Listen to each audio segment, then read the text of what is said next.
Hey, what's up, mortals? It's Mickey Sawdust here with a new video for you. Welcome to Season 1, Part 5 of What If Stain Was Izuku's Dad. Just wanted to greet you all by just saying sit back and relax. You're in for a treat. Let's get started. The exam had ended, and Izuku worried he wouldn't have enough points. He blinked again, trying to see clearly, but even thinking was hard right now, and all he wanted to do was sleep. Hey, a voice said behind him. You gotta stay awake, man. Izuku groaned. He felt sick and weak and dizzy. Ironic how the drawback of his quirk made him feel as though he had lost a lot of blood. Well, not exactly, but it still wasn't great.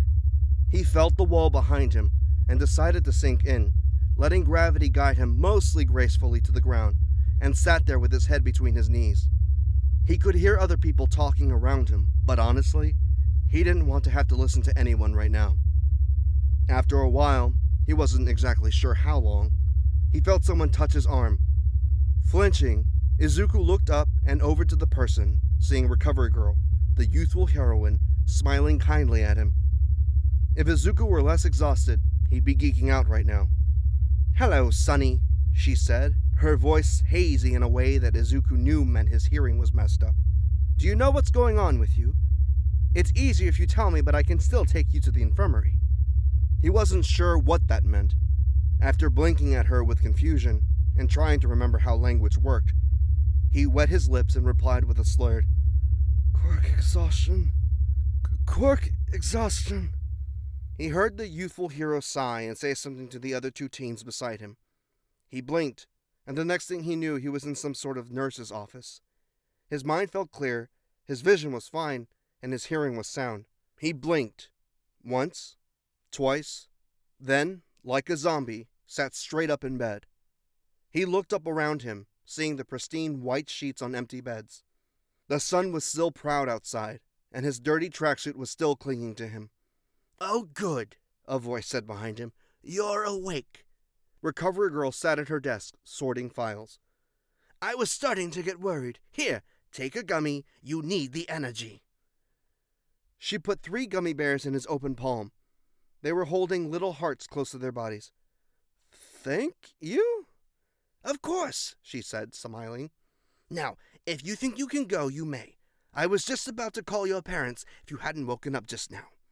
Oh, he didn't want to concern his mother over this. That's fine. I'll get going now.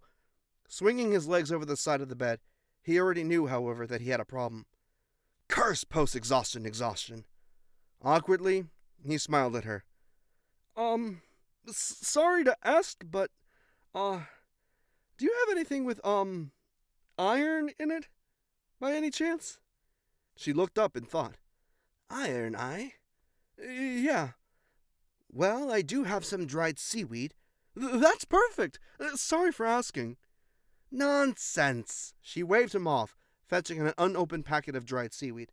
I assume you need this for your quirk. Yes, he corrected. I used a lot of blood today. His and others. And, well, iron deficiency, we're still not sure exactly why, but, yeah, I need iron, he said, chewing on the seaweed gently between words. Talking about his quirk always made him feel nervous. He always felt bad, on edge. That's probably due to years of torment because of his quirk. But still. Izuku felt okay being a little more open about it with her, since she worked with Vlad King, who also manipulated blood. But it didn't kill his awkward fear. Recovery Girl just nodded, understanding and without any hint of judgment. Well, you can sit here until you're well enough to walk. I'll be calling your parents. That's what he was worried about. You don't have to do that. My mom's at work until later, so I don't want to worry her. That is... Recovery Girl just sighed. I'm sorry, but this is protocol. Izuku groaned. He was going to be in so much trouble for not pacing himself as much as he could. When he got home that night, and after his mother had gotten back, she fretted over him and checked over him to make sure he didn't have any other injuries. It wasn't as bad as he thought it would be. Only a light scolding and going straight home from school for a week. She still ended up making Izuku katsudon for dinner. But during that week, he could hardly even focus on anything, anxiously awaiting his letter of, probably, rejection. He could still enlist in general studies, right? At school he felt like a zombie, and returning home he felt like a zombie. Bakugo and his lackeys didn't even mess with him that week. Actually, they'd been seriously toned down since he threatened them, but he was still thankful he didn't have to bother with them. He could only take so much. His father was still out of town on a business trip, and Izuku's mom seemed more stressed than normal, with Izuku stressed about his results. He felt guilty, but there was nothing he could do to stop it.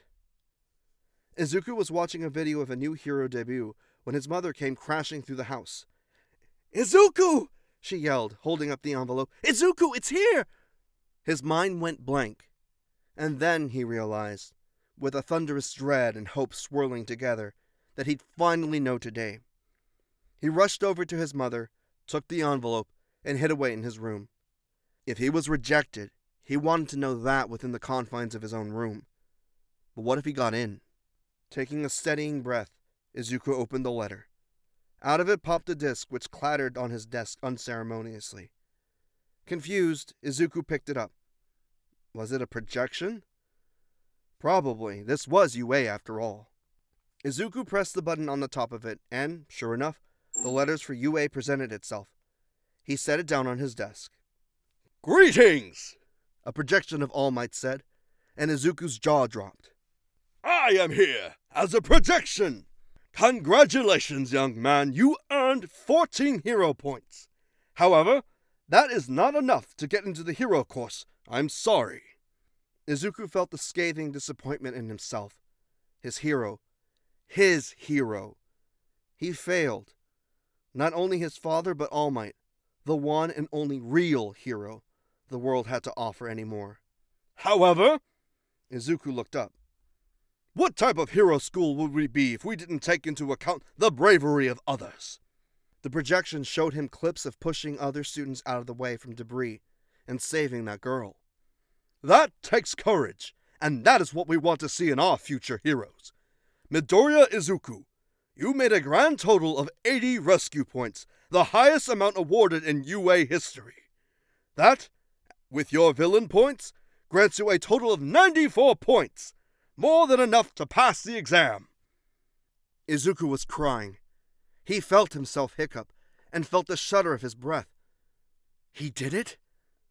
"Young Midoriya, welcome to your Hero Academia," Izuku cried, open and raw. This video is sponsored by ExpressVPN. ExpressVPN allows you to change your IP address, making it harder to track and securing your privacy. In addition to providing safe passage through the web, you can also expand the reach of your favorite streaming services like Disney+. If you're from the US, you won't be able to watch any of the MCU and Sony Spider-Man movies. But by switching your location to Japan, you can access them whenever you want. Check out the link in the description to get 3 extra months when you purchase the 12-month subscription plan that only costs $99.99 a year. This deal is for a limited time, and thanks to ExpressVPN for sponsoring this video. Graduation from middle school was nothing if not boring. And maybe a relief. When Bakugo heard the news, however, that Izuku had gotten into UA, he had been less than happy. He pinned Izuku to the side of the building, hands smoking and burnt sugar rolling off of him in waves. "What the hell did I tell you about applying, Deku? You seriously think they're gonna let a villain into UA?" He leaned in closer. "Once they find out what you really are, they'll throw you out to the curb." "Funny you say that, Kachan," he spat. "You're right, they don't want villains, despite the fact that they've let hundreds of false heroes pass through their halls." Bakugo's eyebrows twitched. He always did find Izuku delusional, despite him speaking the truth about heroes. Izuku smirked, unable to stop himself. "You forget that I still have evidence of your abuses of me." And suddenly, Bakugo let go of his uniform, dropping him. Izuku managed to catch himself, but the uniform was burnt. Oh well, he wouldn't need to replace it anymore. "You what?" He sounded shocked and small. "Before applying to UA, I created a compilation of photos and videos and some audio recordings." He glared at Bakugo, who looked scared and helpless and weak. Izuku felt in control. It felt good. Was this how Bakugo felt for years? The thought made him sick. I can end you in no time at all. Bakugo was pale. Was this right? Would he be a false hero? But he could grow into something more. He looked down his nose at him. So you're lucky I'm letting you off. The blonde looked confused, but Izuku pushed past him, intentionally bumping into his shoulder. But if you screw up badly again while we're at UA, I'm sending all of those files straight to the principal. There's a very strict no bullying policy at UA. And with that, Izuku left his once best friend alone in the back of the school, with his thoughts frantic and fear palpable. Izuku hoped he didn't have to report him before the end of the week. After that incident, though, which he never spoke to his parents about because they didn't need to know, his dad was able to come back from his trip, and the three of them went out to get sushi and takoyaki. It was a fun night. They even went shopping, then went home and played board games to celebrate Izuku getting into UA. I couldn't be more proud, Izuku, Chiyosume said, pride in his eyes. You know, I was never able to get into UA, and I gave up on being a hero. I mean, I can still help other people in other ways, right? He hugged him. You'll be a true hero. Show them not to judge others because of their quirks. Izuku nodded. I will. Chiyosume ruffled his hair and smiled at him. They ended up playing video games after Inko had to go to work. Izuku won a lot. The first day of UA was nerve-wracking. After his mother saw him off, he was alone to walk into the hallowed halls of the esteemed school. UA. UA. And yes, wandering in the school and trying to find his classroom, he did get lost. However, he eventually made it, and felt very small against the monstrous size of the doors. Were they that big because of mutation quirks, or... Shrugging, Izuku opened the door to Class 1A, and was immediately met with yelling. The rude guy from the entrance exam and Bakugo were both in his class. Just what he needed. Please remove your feet immediately from your desk. Don't get your panties in a twist, Four Eyes. Four Eyes? Hey, do you always have a stick up your ass, or did it spawn there this morning? Izuku sighed and, as quietly as possible, made his way to his assigned seating. The taller teen looked as though Bakugo had just verbally slapped him. Perhaps we've gotten on the wrong foot. I'm Ida Tenya, graduate of Somei Private Academy. Oh, so you're some stuck-up rich kid, eh? Isn't that what Bakugo was, too? Think you're better than me? What? No, we're all equals here. Izuku decided to start tuning them out. He realized that at some point he had buried his head in his arms, practically laying on his desk. He didn't change his position as he scanned the classroom to look at his other classmates. There was a boy with 6 arms that looked all connected, a girl who was invisible, another girl who reminded Izuku of a frog, another one with a high ponytail and no noticeable quirk, and one that almost looked like an alien. A gasp sounded from the entrance of the room, and the girl from the entrance exam approached him. Izuku sat up in his desk. It's you! You made it in! I'm so glad! After you rescued me, I wasn't sure what to do, since you kind of passed out and all. She laughed nervously. Izuku waved her off. It's fine. I'm glad you made it in too. The guy from the exam looked at him, somewhat guilty, and started to approach. Before he could, however, a voice from behind them startled them all. If you're here to make friends, then you can just leave right now. Izuku, as well as everyone else, looked around before noticing what appeared to be a giant caterpillar with a human face on the floor. Huh? Thank you all so much for indulging yourselves in this information thus far. I hope you enjoyed it. Now, there are a few things that I like to go over before the video ends. First, I like to say if you're in the mood for some great storytelling, We the Celestials have got you covered.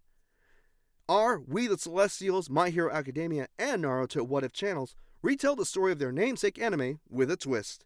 Check it out if you're interested. Secondly, on behalf of We the Celestials, I'd like to thank everyone involved in today's excellent content production. Their details can be found in the description below. Lastly, if you're interested in what we do here at We the Celestials, then I'd like to extend a personal invitation to you to join the team. The only caveat being that we only accept members ages 16 years and up to join the crew. You can sign up for whatever category fulfills your interests by joining the recruitment Discord using the link in the description below. We're always looking for new members to join us. Well, that's it from us for today's video. Thank you so much for watching, and have a divine day.